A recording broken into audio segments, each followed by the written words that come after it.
After 44 days, the 48th and final match of the 2003 Rugby World Cup was played between Australia and England.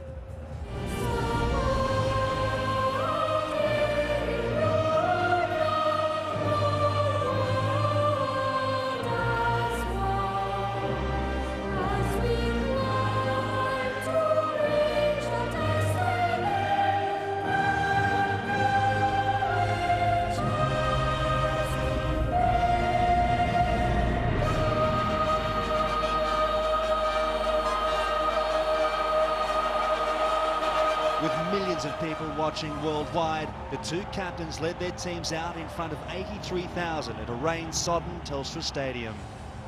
The two best teams in world rugby, these players facing the biggest opportunity of their lives.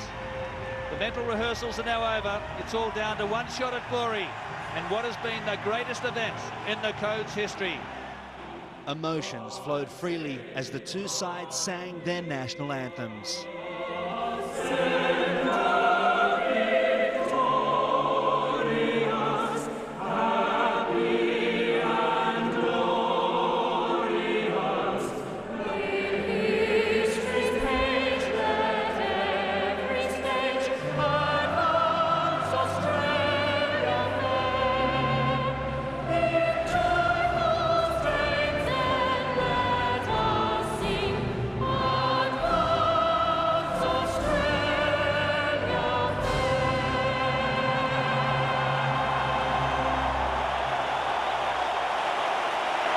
Once the game started, English prop Trevor Woodman was a little bit too fired up, and soon after, fly half Stephen Larkham targeted English winger Jason Robinson.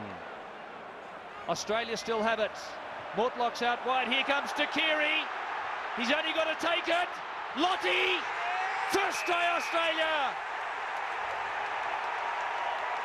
They were all watching Sterling Mortlock, and England caught short out wide. You can see Lottie Takiri standing very wide. The England defence were very tight. Takiri just too big and strong over Robinson. Unbelievable try by Lottie Takiri to start the match. And the beauty of what Lottie Takiri did there was he never took his eye off the ball.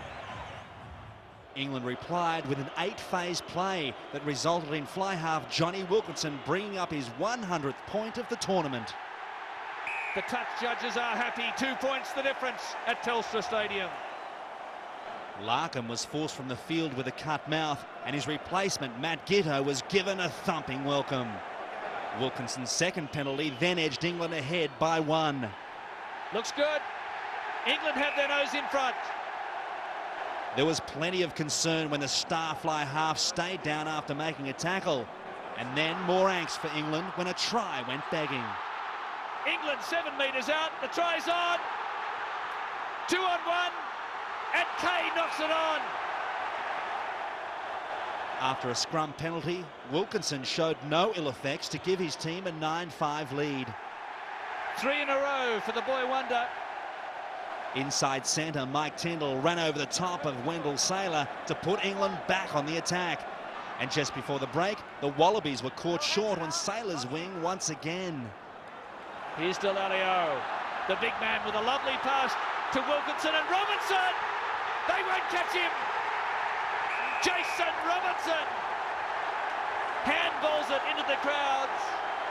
England with a lethal blow in the shadows of halftime. Well, it was the third or fourth phase. It's a good run early on by Will Greenwood. And then Delalio, look at him look inside, draw Saylor and pick up Wilkinson, and Wilkinson puts the ball out in front of Robinson, and he makes sure by sliding early through his 16th test try. After the restart, a penalty for offside allowed Flatley to put the Wallabies back within 6. The power of England's scrum was clearly evident with this enormous shove, but while they were able to maintain good field position, they couldn't hang on to the ball. Slipped it away to Hill. This is back. Greenwood flicked it backwards. And the referee able to spot the little knock on as they tried to pick it up. Yet another infringement by England put the Wallabies back within 3. Then with 2 minutes remaining, referee Andre Watson penalised England, and it was down to Flatley to send the game into extra time. It's extra time. 14-all. Elton Flatley. Heroic kick under intense pressure. Well, we've got 5 minutes for the players from both sides to get their thoughts, get the fluids collected, and then it's 10 minutes either way. After 5 minutes rest, the battle continued with England's ace landing the first blow. Wilkinson has got the distance. Unbelievable. 17-14. England still led by 3 going into the second 10 minutes of extra time, but with 4 minutes to go, England committed another crucial infringement. And Australia now with a penalty attempt. In discipline on 2 counts by England. Straight as a die. 17-all.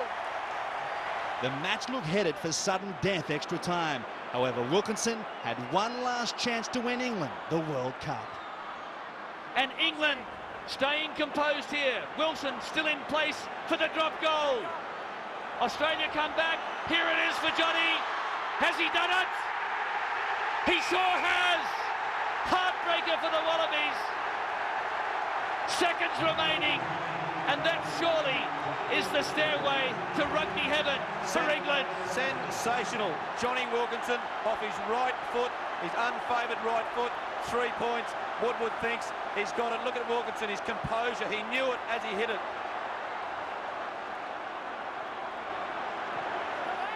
Is this it? And England has joined Sir Alf Ramsey's Immortals of 1966.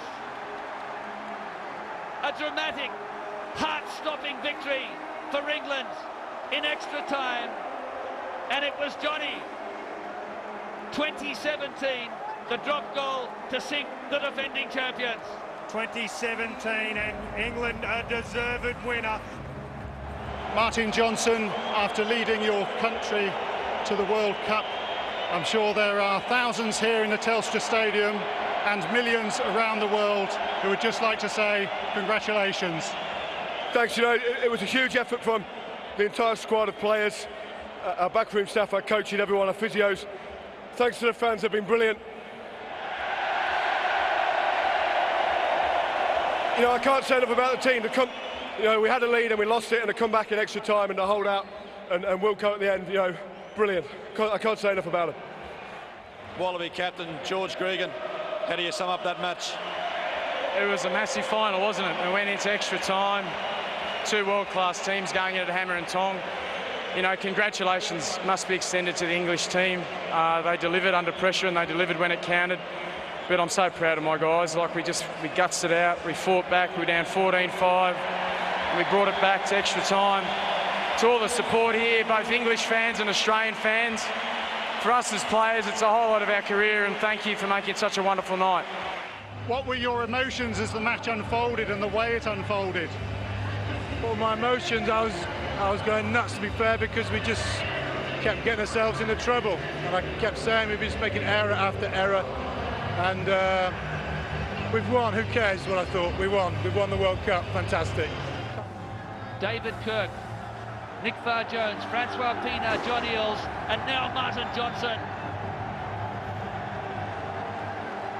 2 great locks leading their side to triumph in the last 2 World Cups.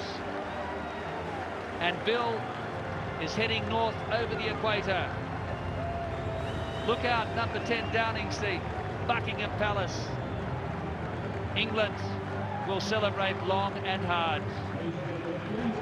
And perhaps they might even have a sip of champagne out of Bill tonight.